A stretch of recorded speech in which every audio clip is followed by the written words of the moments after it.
The dust cloud rose behind the stagecoach like a copper-colored ghost, and Penelope Barrett pressed her face to the window, watching the rough terrain of Montana Territory roll past while her heart hammered against her ribs for reasons that had nothing to do with the journey's roughness.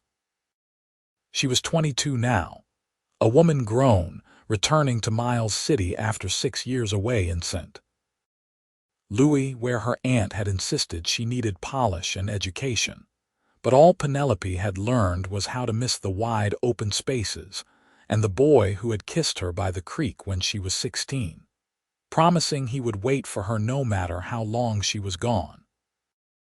The year was 1883, and Miles City had grown since she left, sprawling along the Tongue River with new buildings and more people than she remembered. The stagecoach lurched to a stop outside the Grand Hotel, and Penelope gathered her carpetbag with trembling hands. She had written to her father every month, but his letters back had been sparse, filled with news of cattle prices and weather, never mentioning Ethan Kincaid, the ranch hand's son who had stolen her heart the summer before she left. Her father stood on the hotel steps, older than she remembered, his beard more gray than brown now. He embraced her stiffly, the way he always had, uncomfortable with displays of affection even with his only daughter. "Welcome home, Penny," he said, using the childhood name she had not heard in years. "Your room is ready at the ranch."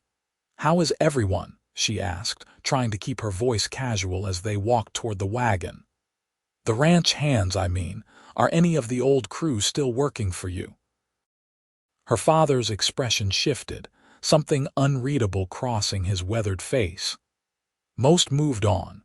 Got a new foreman now, came in about 3 years back. Good with horses, better with cattle. You will meet him soon enough." The drive to the Barrett Ranch took an hour, and Penelope spent it cataloging the changes in the landscape, the new fences, the way the cottonwoods along the creek had grown taller. She wanted to ask directly about Ethan, but something in her father's manner made her hesitate. Perhaps he had moved on, found work elsewhere, or worse, found another girl to kiss by the creek. The ranch house looked the same, white clapboard with a wide porch where her mother used to sit before the fever took her when Penelope was 12. Now the porch held only an old rocking chair and a water barrel, utilitarian and lonely. "I will get your bags," her father said. "Go on inside. Cook made supper." Penelope pushed open the door and stepped into the dim interior, breathing in the familiar smell of wood smoke and coffee. She heard voices from the kitchen, low masculine tones discussing something about the north pasture fence, and then footsteps approaching.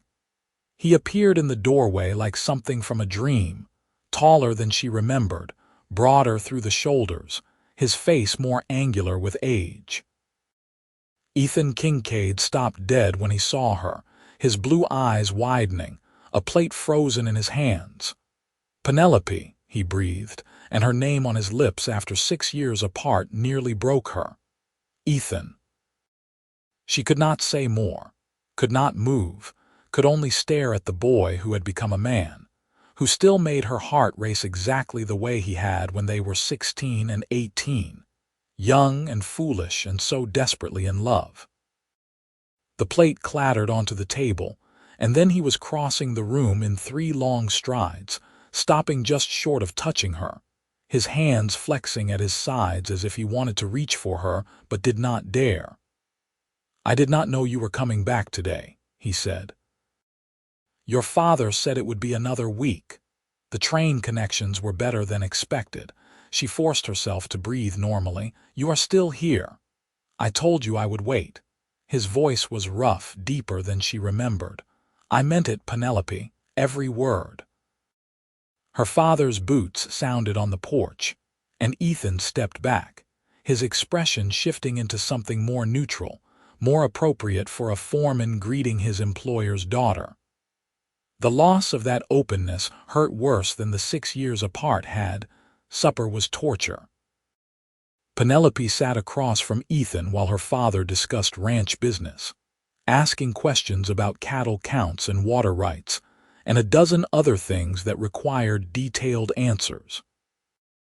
Ethan responded professionally, competently, and Penelope understood that the ranch hand's son had become something more in her absence, had earned her father's respect and trust.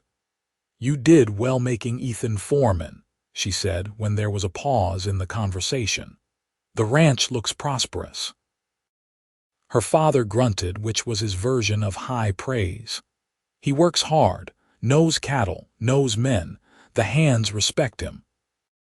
Ethan's jaw tightened almost imperceptibly, and Penelope wondered what that cost him, earning that respect when everyone knew his father had been a drunk who died in a bar fight 5 years ago.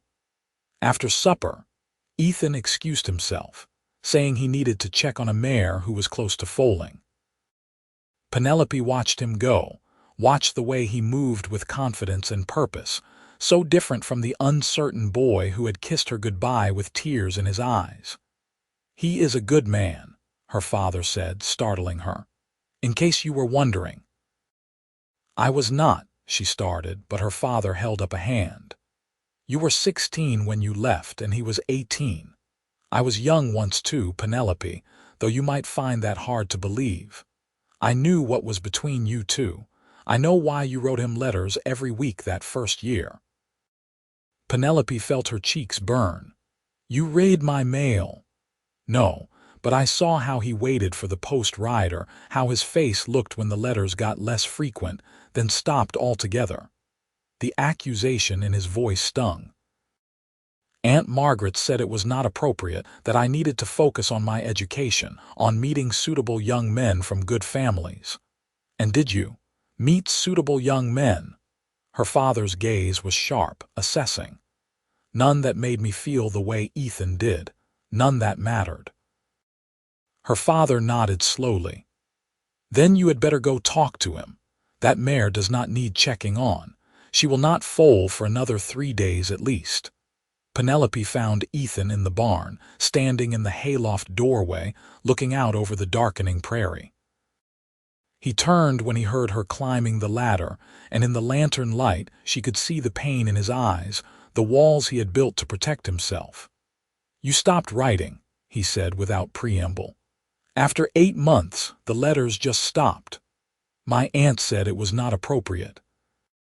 She read one of your letters and was horrified that I was corresponding with a ranch hand. She burned the rest when they arrived and forbade me to write back." Ethan's hands clenched into fists. "You could have found a way if you wanted to. Could have sent a letter through someone else. Could have told me you were being forced to stop." "I was 17, Ethan, and so far from home, and she convinced me that you would be better off without me, that I was holding you back from finding someone more suitable, someone who was there instead of 1,000 miles away." "That was not her choice to make." His voice was raw. "That was not your choice to make alone. You took away my say in the matter, Penelope. You took away 6 years we could have had." She climbed the final rungs into the loft, her traveling dress impractical for the setting, hay catching on her hem. "I know. I have spent 6 years regretting it, 6 years thinking about what I threw away because I was too young and too scared to fight for what I wanted." "And what did you want?" He turned fully to face her, his expression guarded. "What do you want now, you?" she said simply. "I wanted you then, and I want you now. I loved you at 16, Ethan Kincaid, and I love you still at 22. If you can forgive me for being a coward, if you can forgive me for breaking your heart, then I am here, and I am not going anywhere ever again."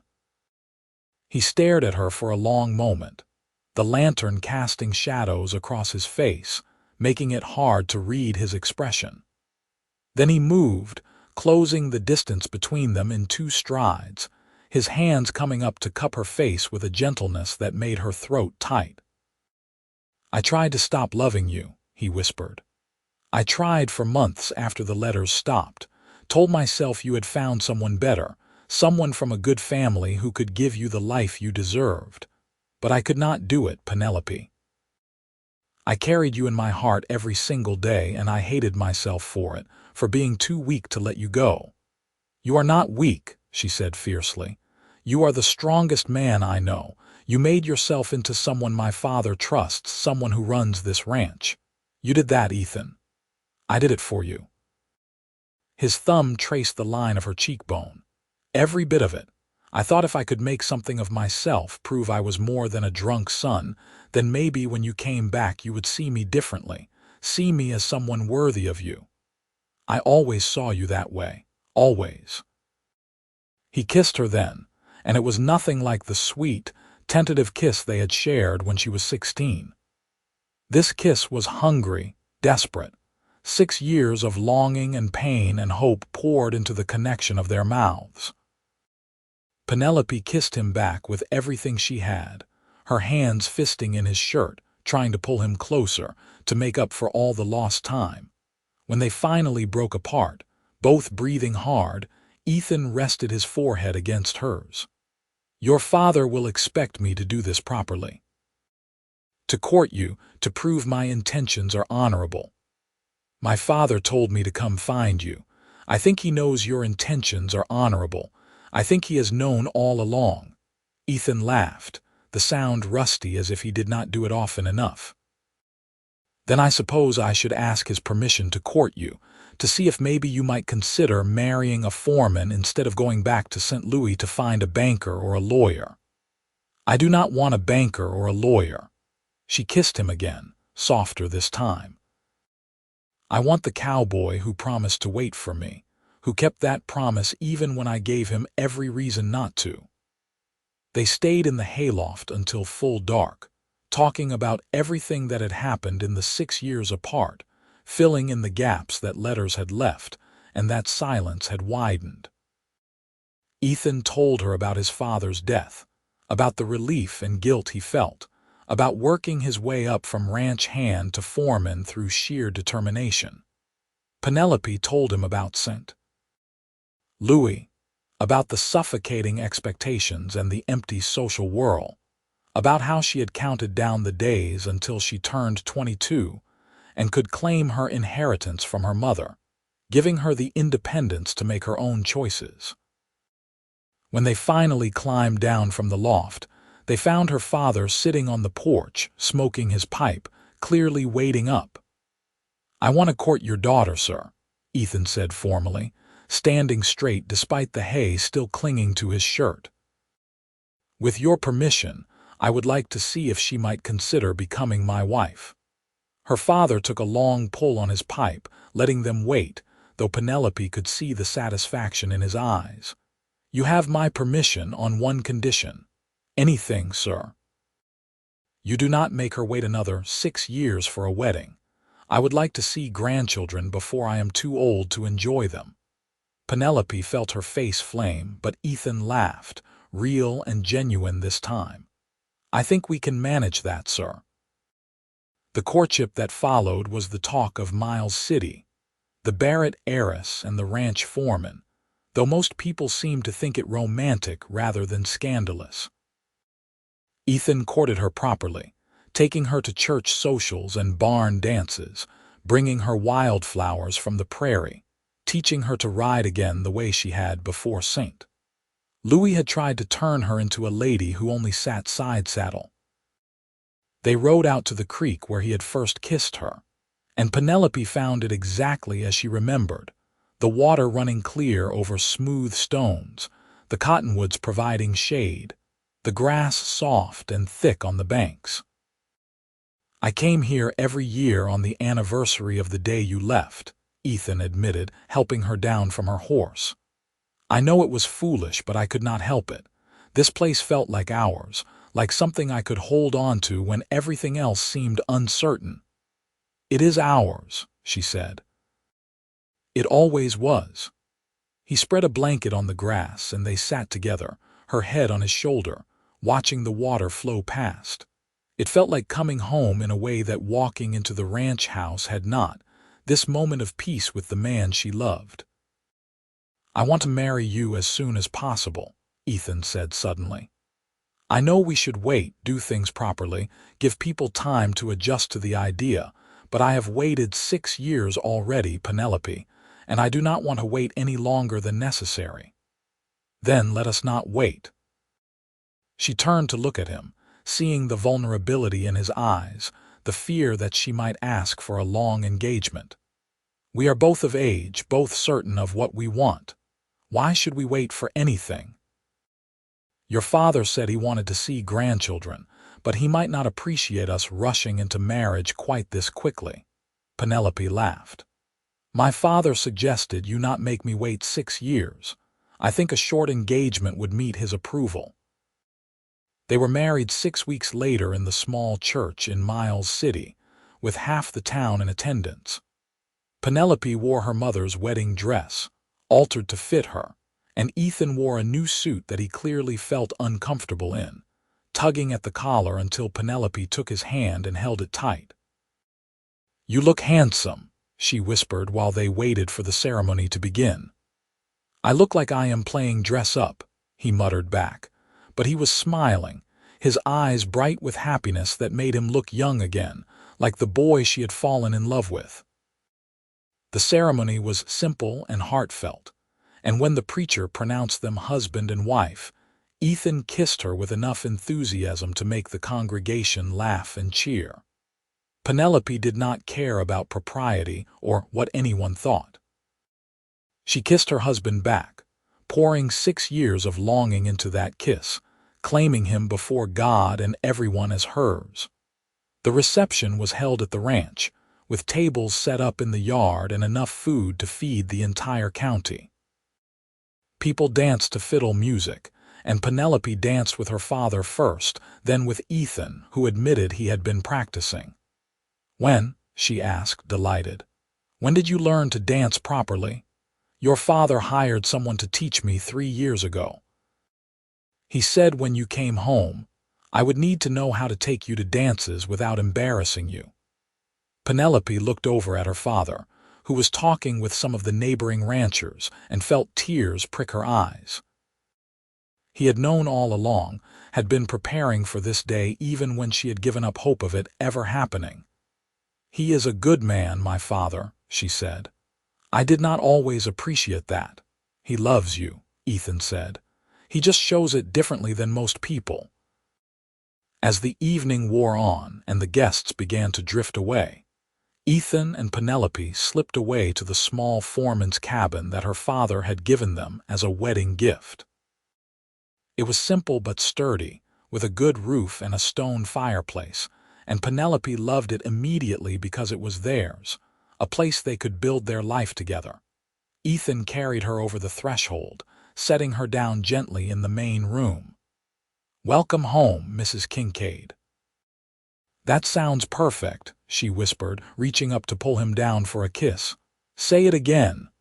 "Mrs. Kincaid," he murmured against her lips. "My wife, my Penelope."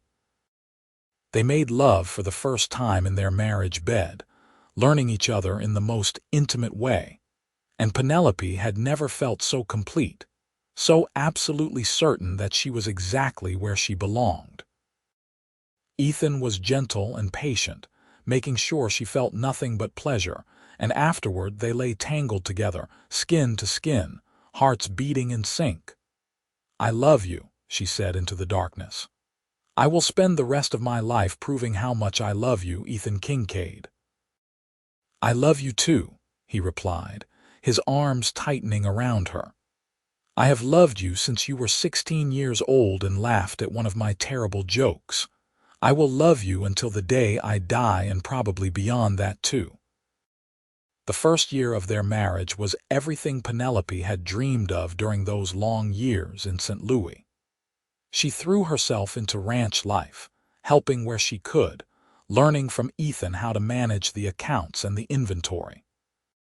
Her father gradually stepped back, letting them take over more of the daily operations, preparing to retire, though he insisted he was too young for such things.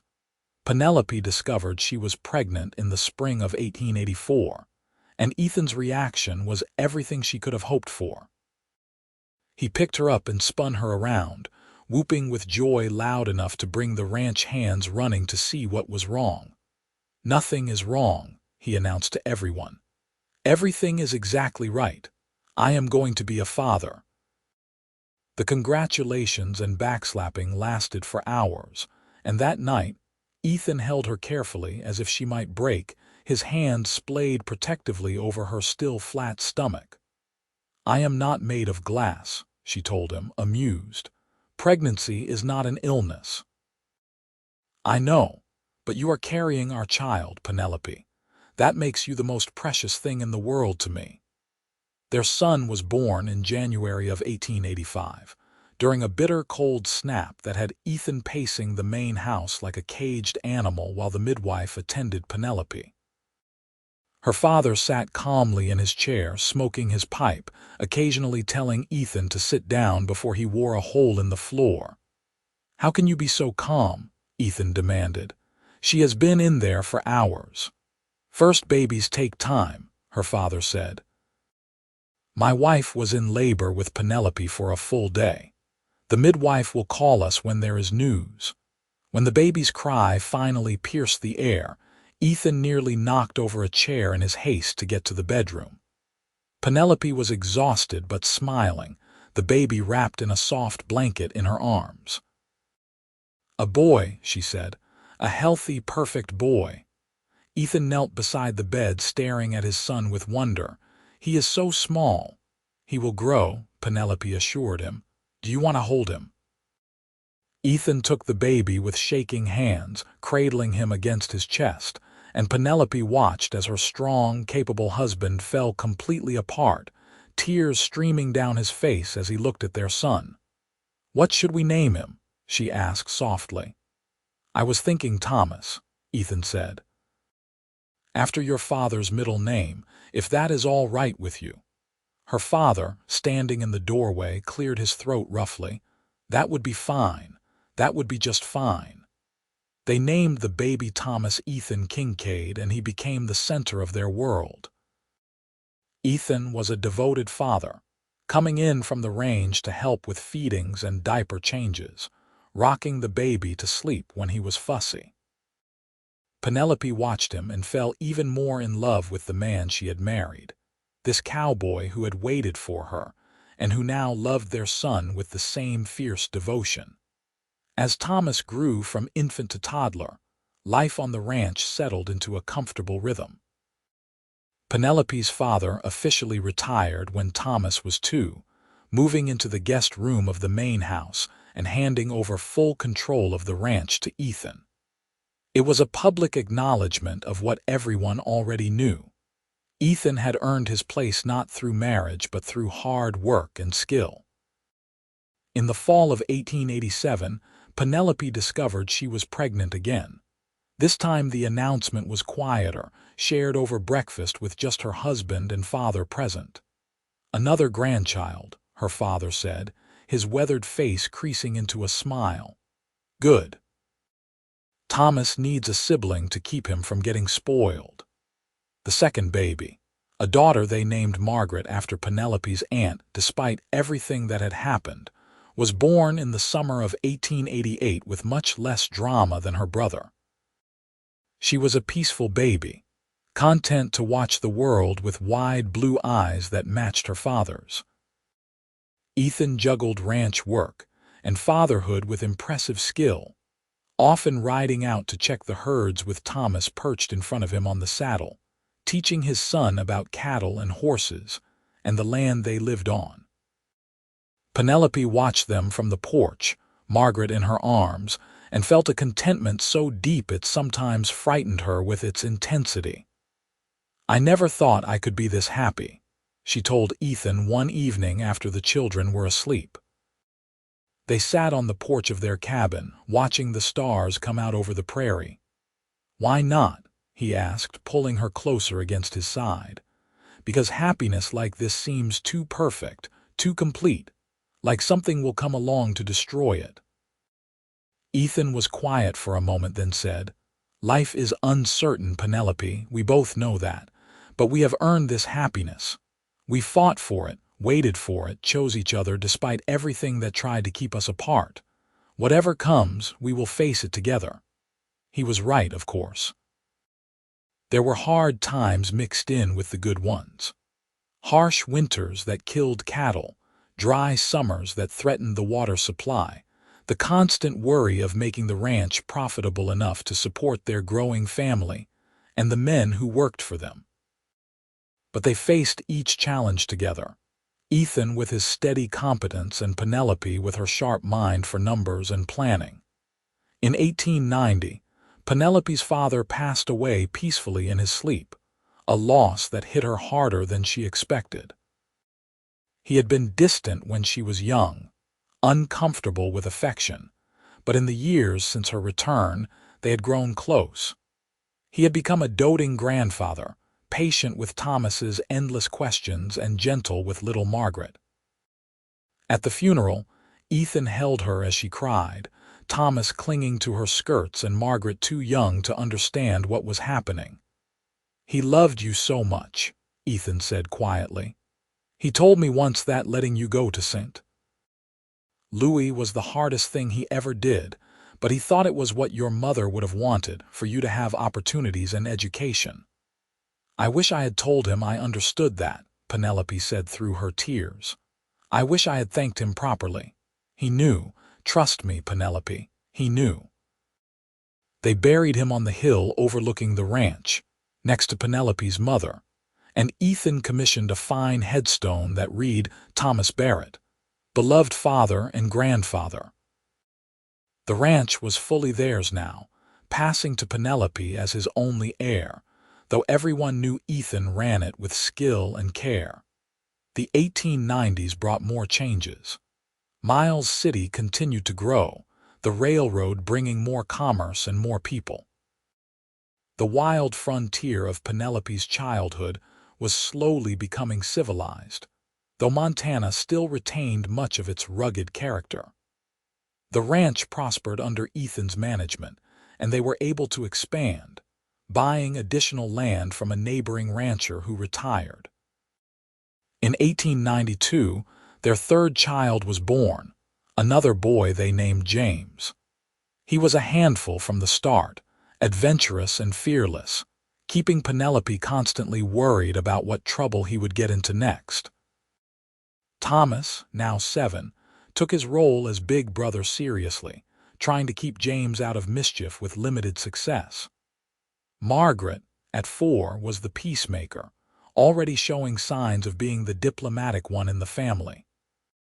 Ethan built them a larger house in 1893, still on the same plot as their cabin but with enough room for their growing family. It had a wide porch that wrapped around 3 sides, a modern kitchen that made Penelope's life easier, and a study where Ethan could manage the ranch accounts. But they kept the cabin too, using it as a guest house, neither of them willing to let go of the place where they had started their life together. One evening in the fall of 1895, after the children were in bed, Penelope and Ethan sat on the porch swing, wrapped in a shared blanket against the cooling air. They were 33 and 35 now, no longer the young couple who had married in such a rush 12 years earlier, but Penelope thought they were better for the years and experience. "Do you ever regret it?" she asked suddenly. "Waiting for me all those years when you were young? You could have found someone else, started a family sooner." Ethan turned to look at her, his expression serious in the lamplight. "I have never regretted loving you, Penelope, not for a single moment. Those years waiting taught me patience and determination. They made me work harder to become someone worthy of you, and when you came back, when I got to marry you and build this life with you, every moment of waiting was worth it." "I regret the time we lost," she admitted. "I regret letting my aunt convince me to stop writing, to give up on us. But we found our way back to each other." His arm tightened around her shoulders. "That is what matters. We got our happy ending, Penelope. We are living it right now." She leaned her head against his shoulder, looking out over the ranch they had built together, thinking about the children sleeping peacefully inside, about the life they had created from young love and patient devotion. "Yes," she agreed, "we are." Thomas showed an early aptitude for ranching, following his father everywhere, learning how to rope and ride and manage cattle. By the time he was 12 in 1897, he was genuinely helpful rather than just underfoot, and Ethan beamed with pride at his son's growing skills. Margaret surprised them all by developing a passion for books and learning. She devoured every volume in the house and begged for more, so Penelope arranged for a tutor from town to come twice a week. Ethan worried that their daughter might want to leave for the city like Penelope had, but Margaret assured them she just wanted to learn, not to leave. "I love the ranch," she told her parents when she was 9. "I love Montana and the prairie and the sky that goes on forever. I just also love reading about other places." James, at 5, was still a whirlwind of energy, but he had started to show an interest in the horses, particularly the wild ones that occasionally needed breaking. Ethan worked with him carefully, teaching him respect for the animals and patience in dealing with them. In 1898, they added a 4th child to the family, another daughter they named Rose. She was born in the spring, arriving during a thunderstorm that had the other children huddled nervously in the living room while the midwife attended their mother. When Ethan brought them in to meet their new sister, Thomas was solemn and protective. Margaret was delighted to have another girl in the family, and James wanted to know when the baby would be big enough to play with. "Not for a while yet," Penelope told him, exhausted but happy. "But when she is big enough, I am sure she will love having a big brother to play with." The turn of the century found the Kincaid family prosperous and happy. Ethan had become one of the most respected ranchers in the region, known for his fair dealing and his skill with both cattle and horses. Penelope managed the household and the ranch accounts, raised their children, and involved herself in the community, helping to establish a proper school in Miles City and supporting various charitable causes. But despite the busyness of their lives, Ethan and Penelope made time for each other, riding out to their creek as often as they could manage, recreating that first kiss, reminding themselves of where they had started. Sometimes they brought the children for picnics, letting them play in the water while their parents sat on the bank, hands entwined, watching their legacy splash and laugh in the Montana sunshine. "You remember when I told you I loved you in the hayloft?" Penelope asked one such afternoon in the summer of 1901. The children were building a dam in the creek, Thomas directing the operation while the younger ones fetched stones. "I remember every word," Ethan said. "You said you loved me at 16 and you loved me still at 22. That if I could forgive you for being a coward, you would never leave me again. I have kept that promise." She squeezed his hand. 18 years of marriage, 4 children, and I have never regretted coming back to you." 19 years since you came back to Miles City," Ethan corrected. 19 years since I saw you standing in your father's house and thought my heart might stop. You were so beautiful, Penelope, and so far above me still, despite everything I had accomplished. You were never below me." She turned to face him fully. "Never, Ethan. You were the boy I loved at 16, and you became the man I built a life with. You are my equal in every way that matters." He kissed her then, soft and sweet, while their children played and the creek burbled past and the Montana sky stretched endlessly above them. It was a perfect moment, the kind that Penelope stored away in her memory to take out and examine when she was old, proof that happiness was real and lasting if you fought for it. Thomas was 17 in 1902 and already taller than his father, broad-shouldered and strong from ranch work. He had his mother's determination and his father's steady competence, and he had started courting the daughter of a neighboring rancher, a sweet girl named Sarah, who Penelope approved of wholeheartedly. Margaret was 14 and still devoted to her books, though she also helped Penelope with Rose and managed the household accounts with impressive skill. She talked about becoming a teacher, about starting a proper school on the ranch for the children of the ranch hands and neighboring families. James, at 10, had indeed become the horse handler, showing a natural talent for gentling even the most stubborn animals. Ethan worked with him constantly, passing on skills and knowledge, clearly pleased to have a son who shared his passion for horses. Rose, at 4, was the baby of the family and utterly spoiled by her older siblings. She followed Margaret everywhere, trying to learn to read, trying to help with chores, a sunny presence that made everyone smile. In 1903, Thomas married Sarah in a ceremony that reminded Penelope and Ethan of their own wedding 20 years earlier. The young couple settled in a cabin on the ranch, Tom taking on more responsibilities in the day-to-day operations, allowing Ethan to step back slightly, though he would never fully retire the way Penelope's father had.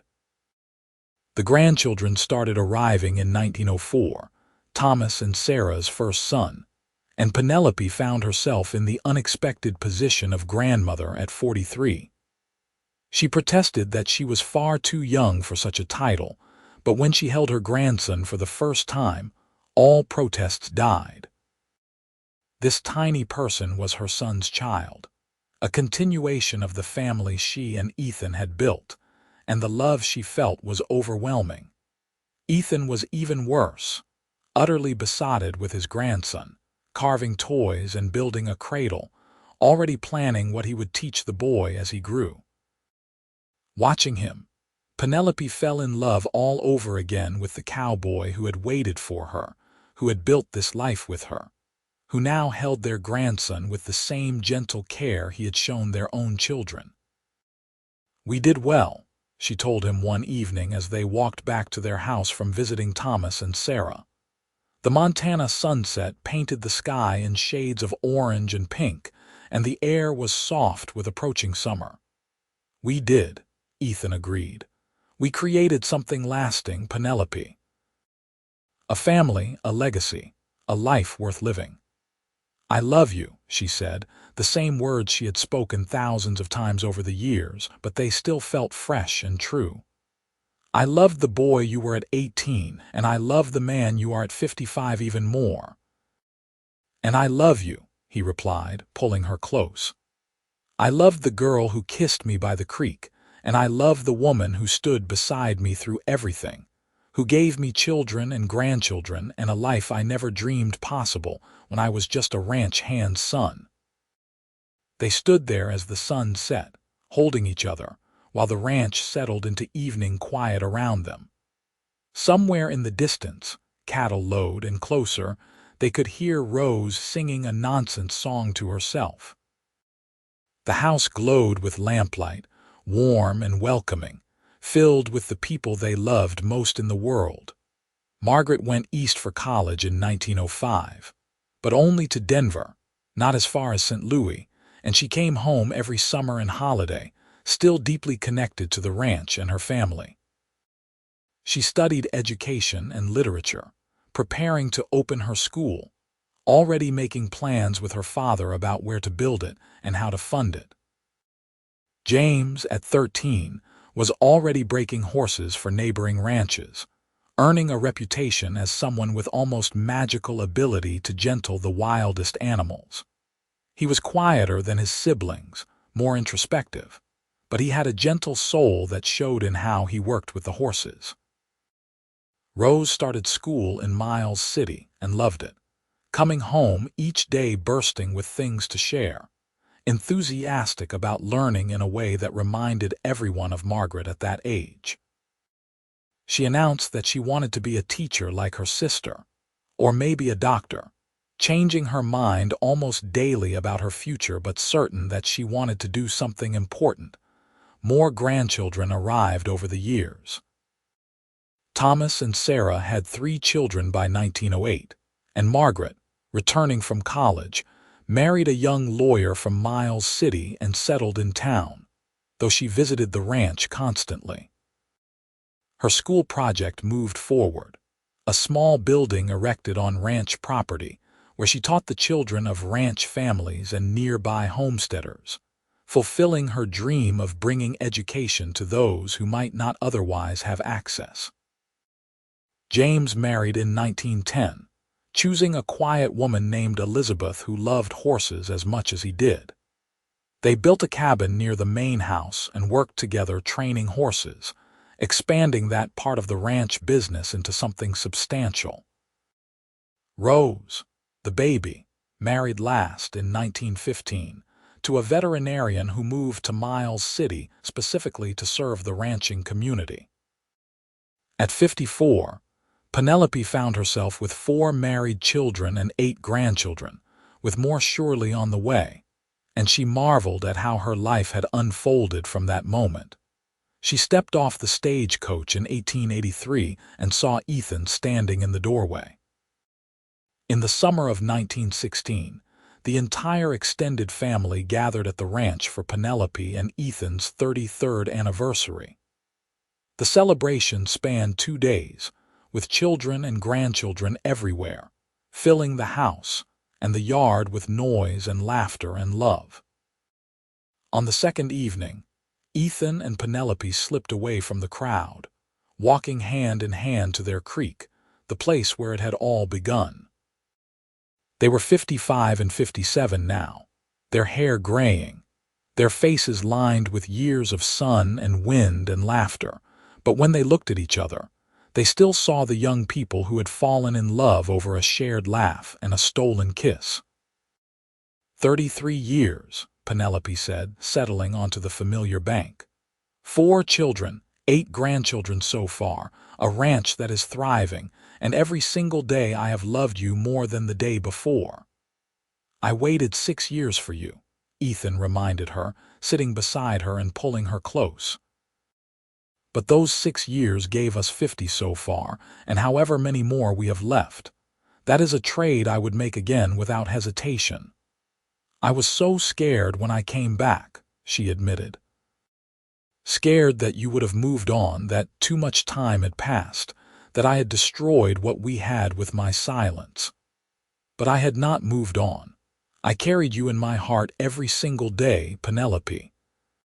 From the moment you kissed me goodbye at 16 until the moment you walked back into my life at 22, you were always with me, always the measure by which I judged every other woman I met. None of them were you, so none of them mattered. She kissed him, there by the creek where they had started, where they had brought their children, where they had renewed their commitment to each other countless times over the decades. It was a kiss that held 33 years of marriage, 6 years of waiting before that, 4 children, 8 grandchildren, a ranch built together, a life well lived. I love you, Ethan Kincaid, she said against his lips. My cowboy, my husband, my best friend, my everything. And I love you, Penelope Kincaid. You were the girl I fell for at 18, and you are the woman I will love until my last breath and beyond. They sat by the creek until the stars came out, talking about the past and the future, about their children and grandchildren, about the life they had built from young love and patient devotion. The water flowed past as it always had, constant and eternal, like their love for each other. When they finally walked back to the house, they could see it glowing with light and hear the sound of laughter and music drifting across the prairie. Their family was there, the legacy of their love, the proof that waiting and fighting for what mattered was always worth it in the end. Penelope squeezed Ethan's hand as they approached the house, and he squeezed back, a silent conversation they had perfected over 3 decades of marriage. No matter what challenges they had faced or might still face, they would face them together, the way they always had. The boy who had waited and the girl who had come back to him, bound together by a love that had endured everything life threw at them. Inside, Rose called out that they were missing the dancing, and Margaret announced she was pregnant with her third child, and Thomas argued good-naturedly with James about horse training techniques, and the grandchildren ran wild and happy through the house that love had built. This was their happily ever after, Penelope thought. Not a fairy tale ending but a real one, messy and loud and perfect in its imperfection, filled with the people who mattered most, anchored by a love that had started when she was 16 and he was 18, and had only grown stronger with every passing year. She looked at Ethan, her cowboy, the man who had carried her in his heart through 6 years of separation and 33 years of marriage, and smiled. He smiled back, his blue eyes crinkling at the corners, still capable of making her heart race the way it had when they were young. "Ready to go back to the chaos?" he asked, gesturing toward the house. "Always," she replied, "as long as you are beside me." And hand in hand, they walked into the light and laughter, into the life they had built together, into the happy ending they had earned through love and patience, and an unwavering belief that some things were worth waiting for, worth fighting for, worth holding on to no matter what obstacles stood in the way. The creek flowed on behind them, witness to their beginning and companion to their journey, while the Montana stars wheeled overhead, eternal and bright, watching over the cowboy and the woman he had carried in his heart. The love story that had started with a kiss and would last beyond their lifetimes, living on in the children and grandchildren, and the ranch that stood as testament to what two people could build when they refused to let go of each other.